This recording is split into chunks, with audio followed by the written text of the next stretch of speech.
How to fold the Christmas tree napkin. Start by folding your napkin in half twice.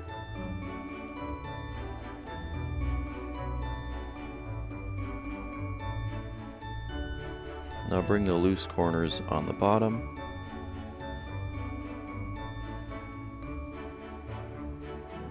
and fold those up, leaving about an inch and a half gap between the next corner.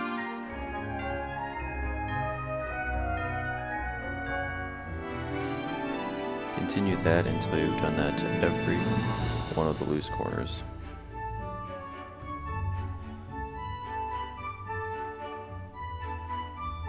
Now flip this over. You're going to fold both of these right and left corners across, and you're coming in about a third from the top.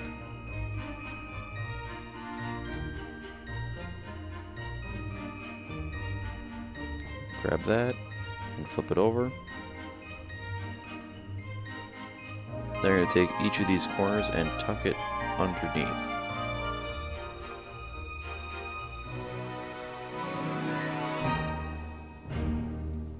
I've seen it done where people tuck them up, but I just prefer the look of when it's tucked underneath like this. Then grab the bottom, tuck that under, and there is your Christmas tree napkin fold. Thanks for watching. Be sure to like and subscribe for more videos like this.